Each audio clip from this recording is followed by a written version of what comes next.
एक बहुत बड़ा जंगल था और जंगल में बहुत सारे जानवर रहते थे। जंगल का राजा शेर सभी जानवरों की बहुत फिक्र करता था और सबसे बहुत प्यार करता था। जंगल के सभी जानवर राजा शेर से बहुत खुश थे और उस पर बहुत गर्व करते थे। राजा शेर जंगल के किसी भी जानवर को कोई भी मदद चाहिए हो तो तुरंत ही उसकी मदद करता था। जंगल के सभी प्राणी एक दूसरे से मिलजुल कर रहते थे। एक बार जंगल के सभी जानवर मिलकर बातें कर रहे थे। राजा शेर की जय हो, राजा शेर की जय हो। राजा शेर, आपका बहुत बहुत शुक्रिया। आपने हम सबको उस धूर्त हायरा से बचा लिया। वो तो बेकाबू हो गया था और मेरे जैसे जानवरों को मार के खा रहा था। आपका बहुत शुक्रिया राजा शेर। हाँ राजा शेर, मैं तो बहुत डर गई थी। अब तो तुम्हें डरने की कोई जरूरत नहीं है ना छोटी। हाँ राजा शेर। राजा शेर, आपके होते हुए इस जंगल के किसी भी जानवर को डरने की कोई जरूरत नहीं है। उस वक्त सबको ऐसा लग रहा था कि जंगल से जो जानवर गायब हो रहे हैं वो उस धूर्त हाइना का ही काम है। और जब राजा शेर ने उसे मार गिराया तो सब खुश हो गए थे।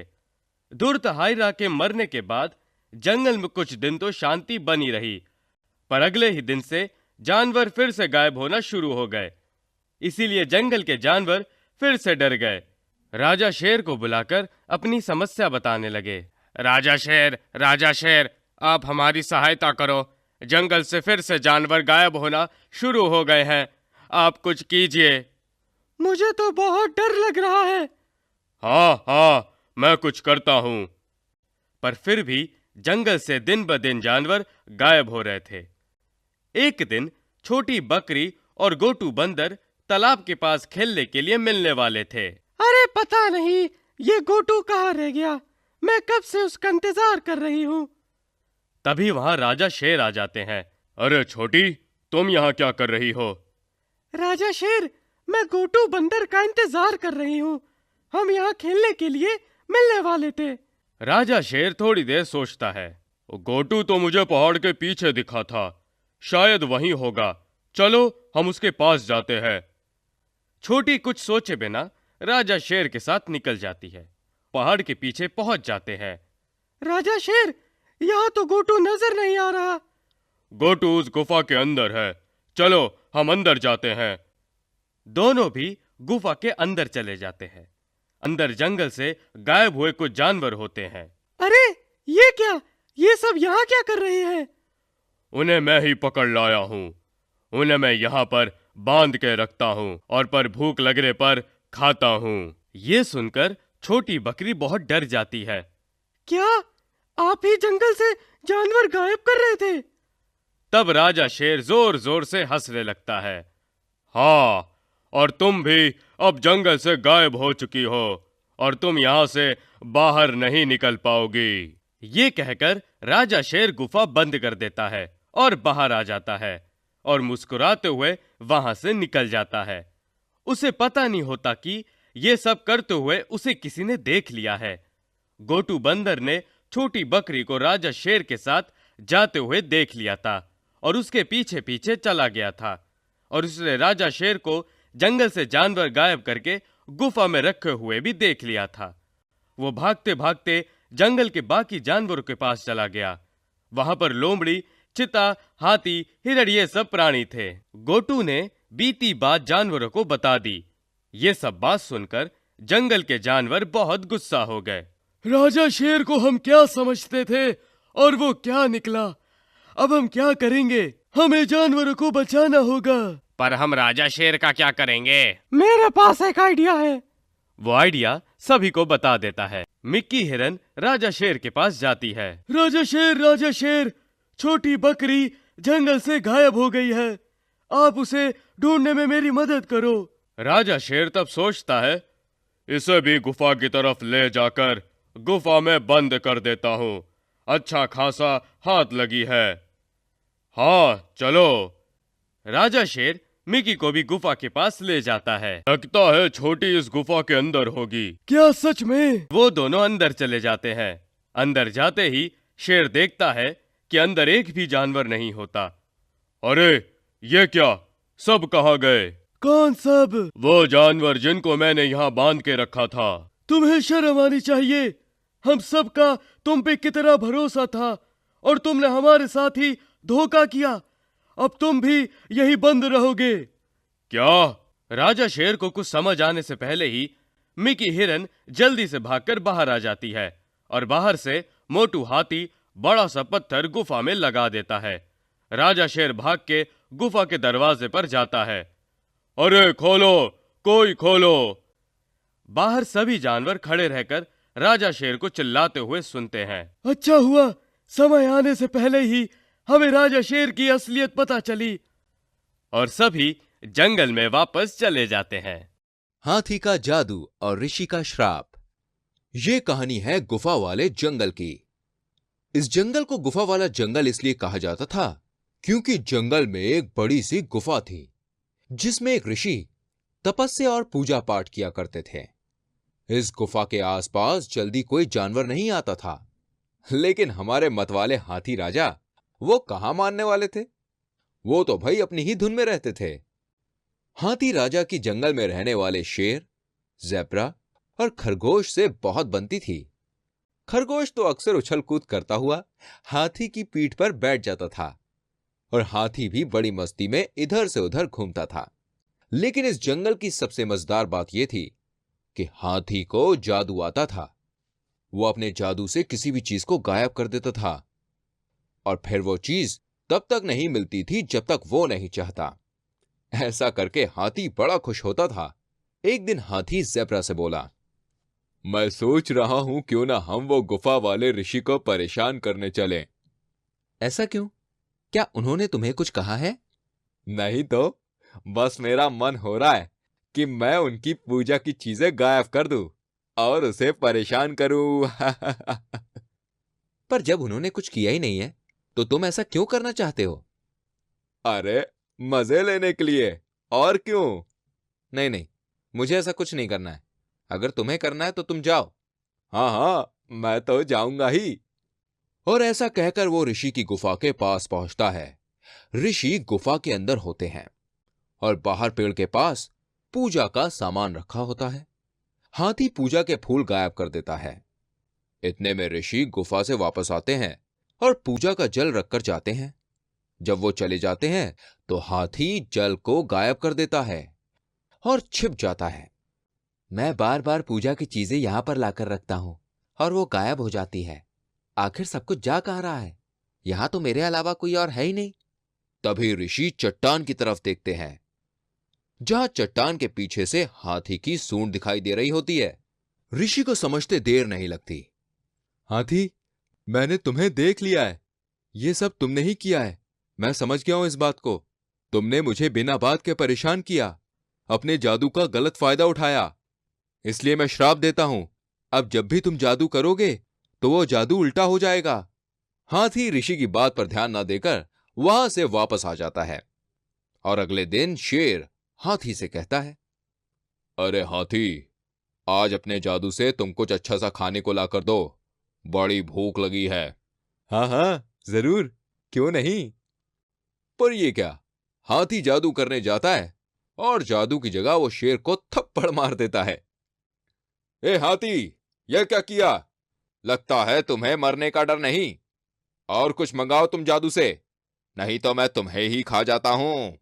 नहीं नहीं, ऐसा मत करना, मैं दोबारा कोशिश करता हूं। पर हाथी के जादू से खाने की जगह शेर जहां खड़ा होता है उसके पास एक बड़ा सा पेड़ शेर पर गिर जाता है और शेर गुस्से से दहाड़ता है और फिर पेड़ के नीचे से बचकर निकलने के बाद हाथी को पटक पटक कर मारता है। हाथी बचाओ बचाओ चिल्लाता है और सोचता है, लगता है ये सब उसी ऋषि की वजह से हो रहा है। उई मां, आज तो खूब धुनाई हुई है। ये कहता हुआ हाथी वहां से रोते रोते भाग जाता है। अगले दिन हाथी को फिर मिलते हैं शेर भैया। शेर भाई, पता नहीं कल क्या हो गया था। आज आप जो बोलोगे मैं जादू से वो कर दूंगा। ऐसा है? तो एक काम करो, मेरे लिए खूबसूरत सा मुकुट ला कर दो जादू से। अकड़म बकड़म बुटकम, अकड़म बकड़म बुटकम। ऐसा कहकर वो जादू करने की कोशिश करता है, लेकिन मुकुट आना तो दूर की बात है, शेर के सिर पर गिरता है काला काला कीचड़। और अब तो भाई शेर के गुस्से का कोई ठिकाना ही नहीं रहता। हाथी दुम दबाकर वहां से भाग जाता है। ऋषि जी, मैं अपनी गलती समझ गया हूं, आप मुझे माफ कर दो और मेरे जादू को ठीक कर दो। मैं आगे से कभी भी किसी को परेशान नहीं करूंगा। ठीक है, तुम्हें तुम्हारी गलती समझ में आ गई है, तो मैं तुम्हें तुम्हारा सही जादू वापस कर देता हूं। यह सुनकर हाथी खुशी खुशी वहां से चला जाता है और समझ जाता है कि किसी को बेवजह परेशान करना बुरी बात होती है। तो आप भी किसी को परेशान मत करना। कहानी अच्छी लगी तो जल्दी से वीडियो को लाइक करें और शेयर करें, और ऐसी और कहानियों को देखने के लिए जल्दी से हमारे चैनल को सब्सक्राइब करके बेल आइकन को प्रेस करें। मिलेंगे आपसे फिर से एक और कहानी के साथ। तब तक के लिए बाय बाय। ऊंट और ज़ेब्रा। ज़ेब्रा और ऊंट के बीच में बहुत पक्की दोस्ती थी। जंगल में सभी जानवर उन दोनों की दोस्ती की मिसालें दिया करते थे। कई जानवर उन दोनों की दोस्ती से जलते भी थे। कई बार तो कुछ बुरे जानवरों ने उन दोनों की दोस्ती को तोड़ने की कोशिश भी की, लेकिन ज़ेब्रा और ऊंट की दोस्ती नहीं टूटी। दोस्त हमारी दोस्ती है सबसे प्यारी, सबसे बढ़कर है हमारी यारी। तेरे हर बुरे जोक पर मैंने है ताली मारी। हम हैं दोस्त पक्के, अलबेली है अपनी यारी। दोनों एक दूसरे के साथ घूमते और एक ही घर पर रहते थे। सब कुछ बड़ा अच्छा चल रहा था। फिर एक दिन सियार ने उन दोनों दोस्तों पर चोरी का इल्जाम लगा दिया और उनको फंसा दिया। राजा जी, आपके घर जो चोरी हुई है वो इन दोनों ने ही की है। लेकिन असलियत में ज़ेब्रा और ऊंट ने चोरी नहीं की थी, लेकिन फिर भी उनको सजा दी गई। तुम दोनों को सजा के तौर पर सहारा के रेगिस्तान में 1 महीने के लिए भेजा जाता है। सियार ने सोचा कि 1 महीने में तो दोनों गर्मी से मर जाएंगे, और यही सोचकर वो खुश होने लगा। ज़ेब्रा और ऊंट रेगिस्तान के रास्ते पर चल पड़े। ज़ेब्रा बोला, दोस्त, 1 महीना रेगिस्तान में कैसे बीतेगा? मैं तो मर ही जाऊंगा यार। परेशान मत हो दोस्त, मैं हूं ना। दोनों चलते चलते रेगिस्तान में पहुंच गए, लेकिन ज़ेब्रा के पैर रेत पर चलने के लिए नहीं बने थे। दोस्त, अब मैं नहीं चल पाऊंगा। चिंता मत करो दोस्त, तुम मेरे ऊपर बैठ जाओ, मैं तुम्हारा वजन उठा सकता हूं। रेगिस्तान में दिन बीतने लगे। ऊंट हर समय अपने दोस्त ज़ेब्रा की हेल्प करता। ज़ेब्रा बोला, दोस्त, मुझे गर्मी की वजह से बहुत ज्यादा प्यास लग रही है। ऊंट बोला, मैं तो एक बार में खूब सारा पानी पी लेता हूं, लेकिन रुको, मैं तुम्हारे लिए पानी ढूंढता हूं। पानी के ही उस स्रोत के पास वो दोनों रहने लगे, ताकि ज़ेब्रा को प्यासा ना रहना पड़े। अब महीने के 20 दिन बीत चुके थे और ज़ेब्रा को हरी घास न मिलने के कारण बड़ी परेशानी हो रही थी। वो कमजोर हो गया था। ऊंट बोला, दोस्त, तुम हिम्मत रखो, बस थोड़े ही दिन बचे हैं, फिर हम अपने हरे भरे जंगल में होंगे। ज़ेब्रा बोला, मेरी हिम्मत तो तुम हो मेरे दोस्त। अब 25 दिन बीत चुके थे और फिर रेगिस्तान में रेतीला तूफान आया। यह देखकर ज़ेब्रा डर गया, लेकिन ऊंट ने हिम्मत से काम लिया और ज़ेब्रा को अपनी पीठ पर बैठाकर किसी सुरक्षित जगह ले गया। एक काम करते हैं, कुछ समय यहीं रुकते हैं, जैसे ही तूफान चला जाएगा हम यहां से निकल चलेंगे। कुछ समय में तूफान गुजर गया और फिर अब महीना भी पूरा हो चुका था। ज़ेब्रा बोला, अब हम अपनी जंगल वापस जा सकते हैं। ऊंट बोला, हां दोस्त, चलो चलते हैं। दोनों जंगल के रास्ते पर निकल पड़े। ज़ेब्रा बोला, दोस्त, तू ना होता तो मेरा क्या होता? ऊंट बोला, इसी बात पर चल के जंगल में पार्टी करते हैं। ज़ेब्रा बोला, बिल्कुल बिल्कुल। वो दोनों चलते चलते आखिरकार जंगल पहुंच ही गए, लेकिन जंगल का नजारा देखकर दोनों एकदम ही आश्चर्यचकित रह गए। ज़ेब्रा बोला, भाई जंगल में कोई शादी है क्या? ऊंट बोला, या फिर किसी का बर्थडे? जैसे ही ज़ेब्रा और ऊंट ने जंगल में प्रवेश किया, वैसे ही सभी जानवरों ने आकर उन दोनों का स्वागत किया और उन्हें मालाएं पहनाई। ऊंट बोला, ये सब क्या है? और आप लोग ये क्यों? ये क्या हो रहा है? तभी वहां जंगल का राजा शेर आया और बोला, ऊंट और ज़ेब्रा, हम दोनों को माफ कर दो। हमने तुम दोनों को सजा देकर बहुत बड़ी भूल कर दी। हमें बाद में सच्चाई का पता चला, चोरी तुम दोनों ने नहीं बल्कि उस सियार ने की थी। हमने उसे फांसी दे दी है और तुम दोनों का सम्मान करके हम अपनी भूल को सुधारना चाहते हैं। उसके बाद जंगल के सभी जानवरों ने ज़ेब्रा और ऊंट का सम्मान किया और सबने जमकर पार्टी करी। दोस्तों, हमारी वीडियो को लाइक कीजिए और शेयर कीजिए एंड ऐसी और वीडियोस को देखने के लिए जल्दी से हमारे चैनल को सब्सक्राइब करके बेल आइकन को प्रेस कीजिए, जिससे आपको हमारी आने वाली सभी कहानियां मिलती रहें।